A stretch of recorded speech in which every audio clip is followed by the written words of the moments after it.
Neymar ব্রাজিলের ইতিহাসের অন্যতম বড় তারকা। বিশেষ করে 2026 বিশ্বকাপে নেইমারকে নিয়েই ছিল বড় আলোচনা। শেষ পর্যন্ত ব্রাজিল স্কোয়াডে তিনি জায়গা পাবেন কিনা এ নিয়ে স্কোয়াড ঘোষণার প্রায় মাসখানেক আগে থেকেই তোলপাড় ছিল মিডিয়াতে। শেষ পর্যন্ত কার্লো আনচেলত্তি তার বিশ্বকাপ স্কোয়াডে জায়গা দিয়েছেন দলের এই বড় তারকাকে। ব্রাজিলের বিশ্বকাপ শুরু হচ্ছে আজ।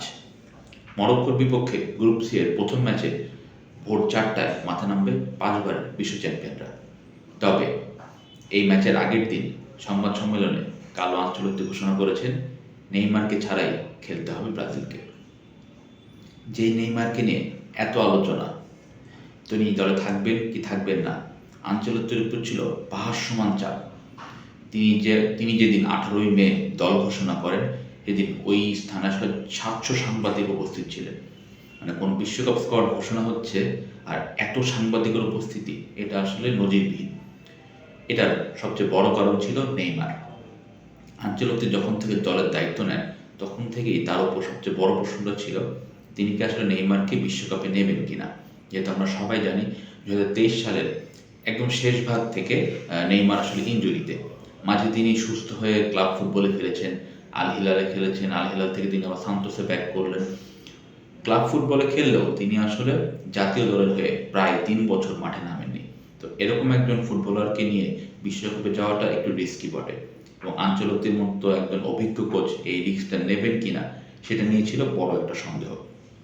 কিন্তু আমরা যেটা বলতেই পারি, মিডিয়া, পাবলিক এবং নেইমারের ভক্তদের একটা চাপ আসলে আনচেলত্তির উপর কাজ করেছে। এবং আনচেলত্তি নিজেও বলেছেন তিনি আসলে নেইমারকে অনেক পছন্দ করেন। নেইমারের মতো ফুটবলার আসলে দলে দরকার, মানে নেইমারের মতো স্টার এবং নেইমারের মতো প্রতিভা আসলে বিশ্বকাপের মতো মঞ্চে ব্রাজিলের দরকার।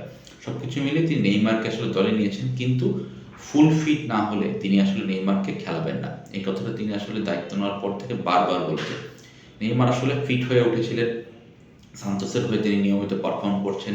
বিশ্বকাপের 1 মাস আগেও তিনি আসলে একদম ফিট ছিলেন, ম্যাচ খেলছেন, অনুশীলন করছেন। স্কোয়াডেও তাকে নেওয়া হলো, সবাই খুব খুশি। কিন্তু স্কোয়াডে নেওয়ার পরপরই আবারও নতুন করে ইনজুরিতে পড়েছেন নেইমার। বলা হয়েছিল যে বিশ্বকাপের ঠিক আগে আগে তিনি সেরে উঠতে পারেন। সবাই আশা করছিলেন যে দল যখন ক্যাম্প শুরু করেছে বিশ্বকাপে, তিনি হয়তো অনুশীলন শুরু করবেন, চোট কাটিয়ে তিনি আসলে প্রথম ম্যাচেই মাঠে নামবেন। কিন্তু গত সপ্তাহে জানা যায় নেইমারের আসলে মরক্কোর বিপক্ষে খেলাটা অনেকটাই অনিশ্চিত।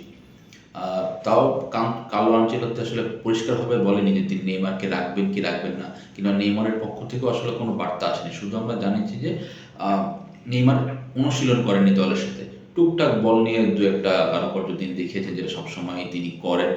দর্শকরা তাকে দেখতে এসেছিল, সবাই মিডিয়ার হাইপটা ছিল তার দিকে। সংবাদ কর্মীরা জানতে চাচ্ছিলেন নেইমার কেমন করছেন, নেইমার কী করছেন। মাঝে মাঝে তিনি সামাজিক যোগাযোগ মাধ্যমে কিছু পোস্ট করেছেন যে তিনি আসলে জিম করছেন বা নিজেকে ফিট করে তোলার চেষ্টা করছেন, কিন্তু অনুশীলন বলতে যেটা বোঝায় তিনি আসলে সেটা করেননি।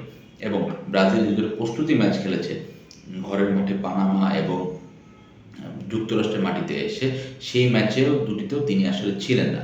তো এখানে আসলে বোঝা যায় যে নেইমার আসলে ফিট নন। তো মরক্কোর বিপক্ষে ম্যাচের আগের দিন আনুষ্ঠানিকভাবে আনচেলত্তি জানিয়ে দিয়েছেন যে নেইমার আসলে মরক্কোর বিপক্ষে থাকছেন না। তো এই ঘোষণাটা আসলে ব্রাজিলের জন্য মোটামুটি একটু বড় ধাক্কাই বলা চলে, যেহেতু আসলে এই দলের সবচেয়ে অভিজ্ঞ খেলোয়াড় তিনি, এবং তার যে পজিশন, তাকেই ধরা হচ্ছিল ব্রাজিলের একদম সেন্টার, মানে তাকে কেন্দ্র করে আসলে ব্রাজিল খেলবে। এবং ভিনিসিয়াস এবং রাফিনহা, তারা দুজন আসলে দুই উইং থেকে নেইমারকে সবচেয়ে বেশি সাহায্য করবেন, নেইমারে আসলে গোল করবেন এবং করাবেন। তো এরকম পজিশনের একজন গুরুত্বপূর্ণ ফুটবলার যখন আপনার স্কোয়াড থেকে বাদ পড়বেন, তখন আসলে বেশ চিন্তার বিষয়। এবং সেটা যদি মরক্কোর মতো দলের বিপক্ষে হয়, তাহলে তো অবশ্যই একটু ভয়ের কারণ। কারণ আমরা সবাই জানি মরক্কো আফকন চ্যাম্পিয়ন। এবারের যে আফকন হলো, সেটাতে আমরা সবাই দেখেছি মরক্কো আসলে কী ধরনের পারফর্ম করতে পারে। বিশেষ করে তাদের ডিফেন্স, অসাধারণ ডিফেন্স, এবং ডিফেন্সের যিনি নেতা এবং যিনি দলের অধিনায়ক, আমাদের সবার পরিচিত আশরাফ হাকিমি। এবং হাকিমি আসলে গত কয়েক বছরে পিএসজির হয়ে যে ধরনের পারফর্ম করছেন, সেটা আসলে অবিশ্বাস্য। টানা 2বার তিনি চ্যাম্পিয়ন্স লিগ জিতলেন, জাতীয় দলকে তিনি 2022 সালে নিয়ে গেছিলেন সেমিফাইনালে। আফ্রিকার কোনো দেশের জন্য এটা আসলে হাইয়েস্ট, মানে আফ্রিকার কোনো দেশ এত বড় সাফল্য আসলে কখনোই পায়নি। এবং গত আফকনে সেনেগালের কাছে ফাইনালটা হারলেও শেষ পর্যন্ত আফকন কর্তৃপক্ষ মরক্কোকে বিজয়ী ঘোষণা করেছে। সো আমরা তাদেরকে চ্যাম্পিয়ন বলতেই পারি। বাছাই পর্বে তারা প্রতিটা ম্যাচ জিতেছে এবং তাদের যে গোল না খাওয়া প্রবণতা, তারা মাত্র ২টা গোল খেয়েছে মানে পুরো টুর্নামেন্টে। এটা একটা অবিশ্বাস্য ব্যাপার। সো এই রক্ষণকে ভাঙার জন্য আসলে নেইমারের মতো ফুটবলারের খুব দরকার ছিল ব্রাজিলের। কিন্তু নেইমার যেহেতু নেই, বিকল্প আনচেলত্তিকে ভাবতেই হচ্ছে। তো নেইমারের পজিশনটায় খুব সম্ভবত লুকাস পাকেতা খেলবেন। লুকাস পাকেতাকে আমরা গত বিশ্বকাপে দেখেছি, তিনি আসলে ২-৩টা ম্যাচে বেশ ভালো খেলেছেন, কিন্তু গুরুত্বপূর্ণ সময় এবং গুরুত্বপূর্ণ মোমেন্টে তিনি আসলে নেইমারের ধারে কাছেও নেই। তো এটা ব্রাজিল দলের জন্য বড় একটা সমস্যা। ২ উইংয়ে আছেন ভিনিসিয়াস এবং রাফিনা। বার্সেলোনা এবং রিয়াল মাদ্রিদের হয়ে দুজন আছেন দারুণ ফর্মে, বিশেষ করে রাফিনহা এবার বার্সেলোনাকে ডাবল জিতেছেন। গত আসরেও বার্সেলোনা আসলে লা লিগা জিতেছিল। তো রাফিনার ওপর আনচেলত্তির ভরসাটা অনেক বেশি থাকবে এবং ভিনিসিয়াস আসলে আনচেলত্তির সাবেক শিষ্য রিয়াল মাদ্রিদের। তো ভিনিসিয়াসও ভালো ফর্মে আছেন, দল যদি শিরোপা নাও জিতেছে রিয়াল, তবুও ভিনিসিয়াস ব্যক্তিগতভাবে ভালো ফর্মে আছে। তো ২ উইং থেকে এই ২ জন প্লেয়ার আসলে মাঝ মাঠে বলটা সাপ্লাই দিবে। সেখানে লুকাস পাকেতা এবং সামনে থাকবে ম্যাথিউস কুনহা। তো পাকেতা আর কুনহার দায়িত্বটা হবে গোল করা। বেসিক্যালি গোল ভিনিসিয়াসও করেন, রাফিনহাও করেন, কিন্তু বেসিক্যালি ভিনিসিয়াস এবং রাফিনহা ২ পাশ থেকে বল দেবেন, পাকেতা এবং কুনহা গোল করবেন। এই থিওরিতেই ব্রাজিল আগাবে এবং মাঝমাঠে আমরা সবাই জানি যে ব্রাজিলের সবচেয়ে অভিজ্ঞ প্লেয়ার ক্যাসিমিরো থাকবেন, ব্রুনো গিমেরেজ থাকবেন। তো এই দুজন আসলে কতটুকু তালমেল করে ফরওয়ার্ডদের বলটা দিতে পারবেন, সেটাই আসলে বড় একটা চ্যালেঞ্জ। ব্রাজিলের সবচেয়ে দুর্বল সাইড যেটা আমরা আগেও বলেছি, ব্রাজিলের রক্ষণ। মার্কুইনহোস দলের নেতা, ডিফেন্সেরও নেতা। এবার পিএসজির হয়ে তিনি চ্যাম্পিয়ন্স লিগ জিতেছেন, টানা ২ বার তিনি পিএসজিকে চ্যাম্পিয়ন্স লিগ জেতালেন। কিন্তু ব্রাজিলে তাকে আসলে সাহায্য করার মতো তেমন কোনো ফুটবলার নেই। আমরা আগেও দেখেছি ব্রাজিলের যে ডিফেন্স ছিল, কাফু, রবার্তো কার্লোস, মার্সেলো, মানে তাদের মধ্যে ডিফেন্ডার আসলে ব্রাজিল একেবারেই পায়নি। তো ব্রাজিলের এবার সবচেয়ে বড় চ্যালেঞ্জ হচ্ছে রক্ষণটা সামলানো। এবং মরক্কোর কথা যদি আলাদাভাবে বলতে হয়, তাদের ডিফেন্সটা দারুণ, তাদের কাউন্টার অ্যাটাকটাও দারুণ। আমরা আফকন জুড়ে এবং বাছাই পর্ব জুড়ে দেখেছি তারা রক্ষণ ধরে রেখে খেলে, কিন্তু হুটহাট প্রতিপক্ষ যখন অতি আক্রমণাত্মক হয়, তারা তখন হুট করে একটা পাল্টা আক্রমণ করে গোল করে দেয়। তো এই জিনিসটা ব্রাজিলকে আসলে বেশ ভোগাতে পারে।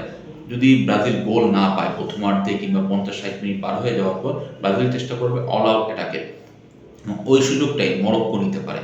মরক্কো যদি কাউন্টার অ্যাটাকে একটা গোল দিয়ে বসে, সেই গোল শোধ করা আসলে কুনহা বা পাকেতা বা রাফিনহা, ভিনিসিয়াস সবার জন্য খুব কঠিন হবে। তো ব্রাজিলের আসলে ট্যাকটিক্সটা কেমন হবে, যা আনচেলত্তি আসলে ভালো জানেন। আমরা যেটা আশা করছি যে ব্রাজিল স্বাভাবিক খেলাটা খেলবে, অতি আক্রমণাত্মক খেলার কোনো দরকার নেই। এটা যদি করতে যান তাহলে মরক্কোর কাউন্টার অ্যাটাক তাদের সামলাতে হবে। এটা আসলে মার্কিনহিউসের সেই ডিফেন্স আসলে কতটুকু সামলাতে পারবে, এটা একটা কঠিন ব্যাপার হবে। ব্রাজিল যদি স্বাভাবিকভাবে খেলে, ব্রাজিল কখনো অতি রক্ষণাত্মক ফুটবল খেলে না। তারা রক্ষণাত্মক ফুটবল আসলে দুঙ্গর আমলে খেলেছিল, যেদিন অনেক সমালোচনা হয়েছে। এটা থেকে ব্রাজিল আসলে বের হয়ে এসেছে আবার।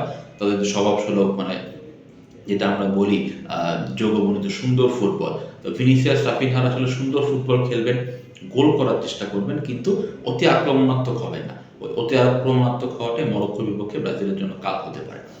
সো গ্রুপ সি এর প্রথম ম্যাচ ব্রাজিল এবং মরক্কো।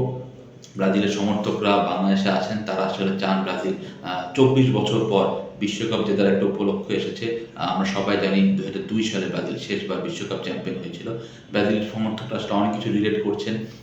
১৯৯৪ সালে তারা আসলে যুক্তরাষ্ট্রের মাটিতেই ২৪ বছর পর বিশ্বকাপ জিতেছিল। ১৯৭০ সালে সেই পেলের বিশ্বকাপ জয়ের পর। এবারও ২৪ বছরের অপেক্ষা, যুক্তরাষ্ট্রের মাটিতে আসলে আবারও বিশ্বকাপ ফুটবল। তো ব্রাজিলিয়ানরা আসলে স্বপ্ন দেখতেই পারে যে এবার আসলে নেইমারের হাতেই বিশ্বকাপ ট্রফিটা উঠবে। কিন্তু এটার জন্য প্রথম ম্যাচ আজকে নার্ভটা অনেক বেশি কাজ করবে। শেষ পর্যন্ত ব্রাজিল আসলে মরক্কোর বিপক্ষে কেমন করবে, এটার অপেক্ষাতে আমরা রয়েছি।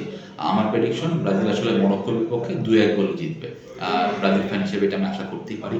শেষ পর্যন্ত আনচেলত্তির পরিকল্পনা কতটুকু কাজে লাগে, সে অপেক্ষাতেই রইলাম।